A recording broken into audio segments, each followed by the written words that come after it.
중수보는 일단 이런 얘기를 밝혔어요. 백신 공급이 지연된 적은 없다라면서 이런 백신 수급과 관련한 논쟁 때문에 중요한 현안이 소홀해진다라고 하면서 수급을 둘러싼 논쟁은 이제 그만해달라라고 호소를 했는데 이 발언에 대해서는 두 분 어떻게 생각하십니까? 그러니까 이제 이런 것 같습니다. 그러니까 상반기에 1,200만 명 접종이라고 하는 계획은 어떤 식으로든 간에 실현을 시킬 테니까 좀 믿고 따라와라라는 것이에요. 그런데 설 교수님이나 제가 계속해서 말씀을 드렸던 것은 무엇이냐면 자꾸 정부 안팎에서 잡음들이 나오잖아요. 예를 들자면은 사실 지금 오히려 논란만 더 일으키지 도입을 했을 때 실효성이 없는 스푸트니크 백신 같은 이야기, 러시아 스푸트니크 백신 이야기 같은 것들이 뭐 이재명 도지사 입이나 혹은 청와대에서 이제 나오는 것 같은 상황이 사실은 오히려 더 혼란을 부추기는 일이라는 생각이 듭니다. 그래서 제가 생각하기에는 몇 차례 강조를 했습니다만은 상반기 아스트라제네카, 하반기 노바백스라고 하는 큰 기조를 유지를 하고 거기서 우리들이 추가적으로 확보할 수 있는 백신들이 있잖아요. 뭐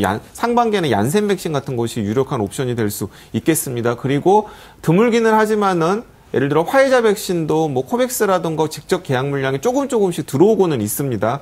이제 그런 상황들을 통해서 우리가 어떤 식으로 1,200만 명 접종을 하겠다라는 걸 정부가 명확하게 시민들에게 설명을 한다면은 저는 오히려 이런 논란이 조금 수그러질 거라는 생각이 드는데 자꾸 정부 안팎에서 예를 들어서 어제도 뭐 이재명 도지사도 그렇고 뭐 송영길 의원 같은 경우에도 뭐 러시아 스푸트니크 백신을 우리가 도입해야 된다 이런 얘기들을 했었지 않습니까? 네. 이제 그런 것들이 보면은 시민들 입장에서는 아직은 정부가 상당히 급한 상황이구나라는 시그널로 받아들일 수밖에 없는 거예요. 근데 러시아 스푸트니크 백신 같은 경우는 지금 유럽연합이라든지 WHO에서도 승인 전차를 밟고 있지 않습니까? 예, 밟고는 있는데 예를 들면은 이제 EMA의 경우에는 많은 전문가들이나 또는 EMA 관계자들이 얘기하기를 올 연말까지 허가가 나기는 어려워 보인다. 이렇게 생각하거든요. 공식적으로요? 예? 공식적으로요? 예. 예. 공식적은 아닙니다. 예. 그러니까 이제 전문가들이 그렇게 네. 예상을 하는 거죠. 이유는 뭐냐면 이거예요.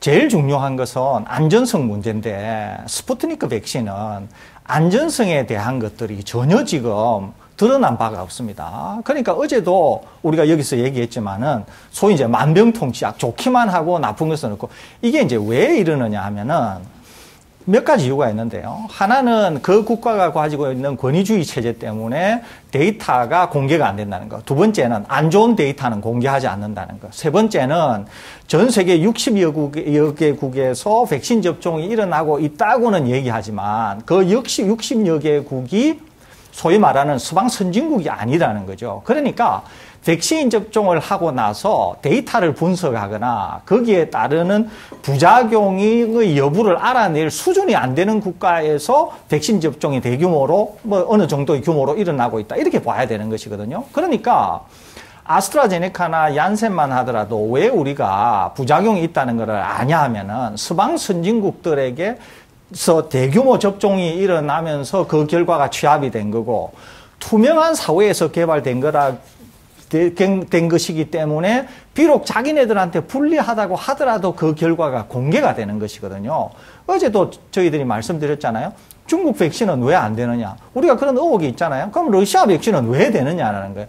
러시아 백신도 중국 백신과 마찬가지로 여전히 그런 연장선상에 있다는 거예요. 그런데 이런 백신에 대해서 아무것도 모르는 사람들이 예컨대 이재명 지사나 뭐 일부 국회의원들이 이 백신을 도입해야 된다. 제가 이 방송에서 여러 번 말씀드렸는데요. 지금 정치인들은 고도의 과학 영역이라고 하는 이런 백신에 발을 디디면 안 된다고 제가 여러 번 경고성 발언을 드렸는데 본인들이 잘할 수 있는 걸 하시려니까 쓸데없는 얘기를 하지 마시고 그렇기 때문에 본인들이 잘할 수 있는 집값이나 2030 이런 얘기 하시라는 거예요. 괜히 백신, 도입도 안 될 백신에 얘기를 해서 방역 당국의 기본 체제에 대한 어떤 불확실성을 초래하거나 이런 걸 하면 안 된다는 거예요. 그렇기 때문에 다시 한번 경고의 말씀을 드리는데 본인들이 잘할 수 있는 걸 하시라니까. 근데 교수님 그렇지 않겠습니까? 언제가 될지 모르지만 WHO나 EMA에서 만약에 스푸트니크 백신을 승인을 하면 우리나라 여론도 더 자극을 받아서 다른 공식 권위가 있는 단체에서 권위가 있는 그런 곳에서 허가를 받았으니까 우리나라도 도입할 수 있지 않느냐라는 목소리가 나올 수 있단 말이죠. 충분히 있습니다. 제가 어제도 말씀드렸는데 뭐냐면 이거예요.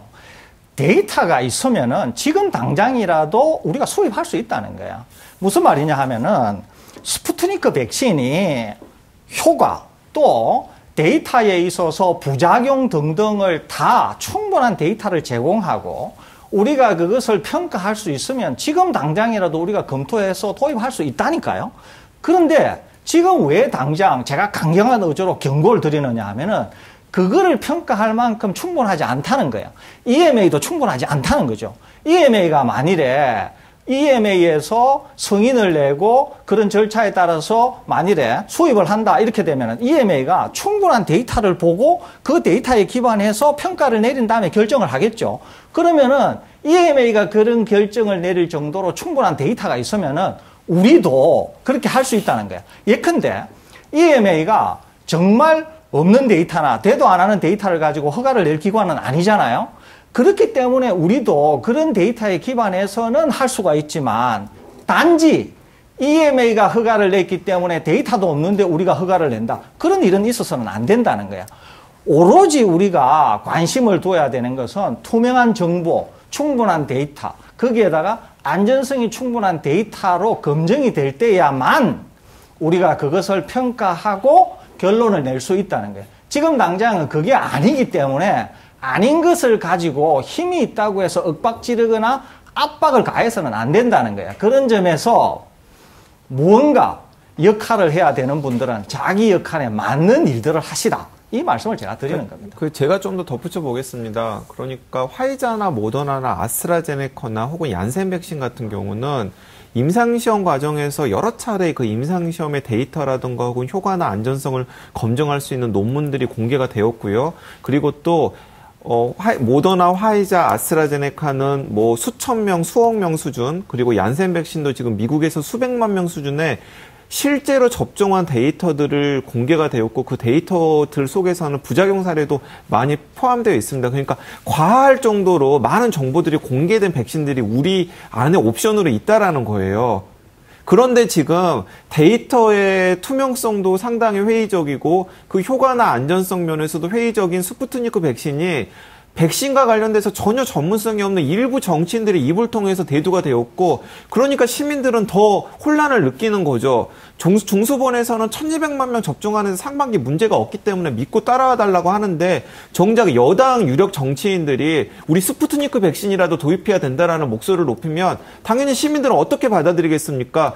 정부에서는 지금 아무런 문제 없다라고 하는데, 심지어는 여당의 유력 대권주자 후보나 여당의 유력 정치인도 저렇게 러시아 백신 타령까지 하는 거 보니까 지금 뭔가 수급에 문제가 있구나라고 생각하는 것 아니겠습니까? 그리고 또 반대쪽에서는 국민의힘에서는 그 틈을 타서 계속해서 모더나 화이자 백신 타령을 하고 있는 거예요. 우리가 구할 수도 없는 이런 상황이다 보니까 지금 상황이 더 복잡해진다라는 겁니다. 그 아스트라제네카도 제가 좀 같은 질문 계속 드리고 있는 것 같은데 FDA나 EMA에서 승인을 받은 게 우리나라에도 영향을 미쳤지 않습니까? 그런데 만약에 스푸트니크가 그런 공식적인 기관에서 승인 절차를 밟아서 승인이 났어요. 그럼 우리나라에 도입돼도 된다고 생각하세요? 어떻게 보세요?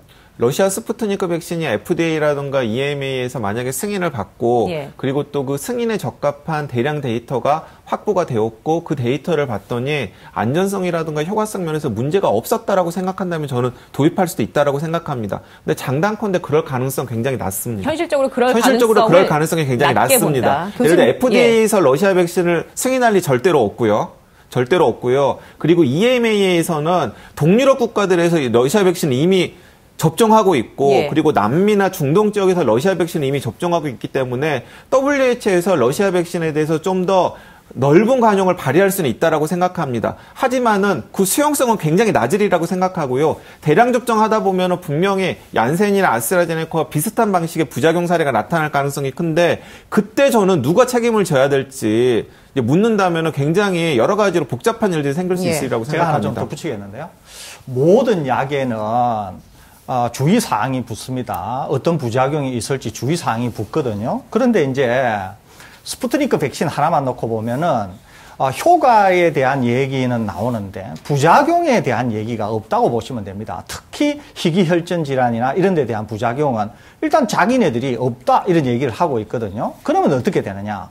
우리가 그것을 믿고 평가를 해서 만일에 받아들이게 될 경우에는 우리 국민들을 대상으로 해서 소위 말해서 우리 국민을 모르모토로 해서 우리가 접종을 한 다음에 우리가 어떤 문제가 있나 하는 것을 우리 책임으로 확인을 해야 되는 거예요. 그러니까 임상 3상이 만일에 끝났다고 하면은 그 임상 3상을 통해서 다양한 문제를 확인을 하고 그것이 주의 내지 부작용 상태로 라벨에 붙게 되는데 그게 만일에 없다고 하면 그럼에도 불구하고 그것을 믿고 우리가 도입할 경우에는 우리 책임하에서 우리 국민을 모르모토로 해서 접종을 한 다음에 우리가 찾아내야 되는 거예요. 아, 희귀혈전 질환이 100만 명을 투입했더니만 한두 명 생기네. 또는 아나필락시스는 어떤데. 이걸 우리가 증명해야 된다는 거죠. 그러니까 이렇게 권위주의 국가, 무언가가 투명하지 않은, 데이터가 투명하지 않은, 특히 부작용과 관련해서 투명하지 않은 것을 왜 그런 위험을 갖고 우리가 도입을 해야 되는 거냐는 거예요. 그러니까 오히려 같은 기술이면서 서방 국가에서 자기네들이 불리한 줄 알면서도 부작용이 이렇다고 하는 백신, 즉 얀센이나 아스트라제네카를 우리가 도입해야 되지 같은 기술 선상에 있는 스푸트니크 백신을 도입할 이유는 그 어디에서도 찾아볼 수 없다는 거예요. 지금 당장은.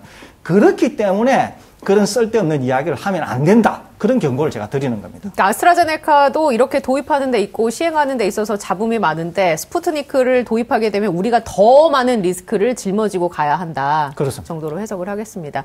자, 시간 관계상 여기까지 이야기를 나누도록 하겠습니다. 지금까지 서울대우 중앙대학학대학 교수 강양구 TBS 과학전문기자였고요. 건강한 주말 보내시기 바랍니다. 시청해주신 여러분 고맙습니다.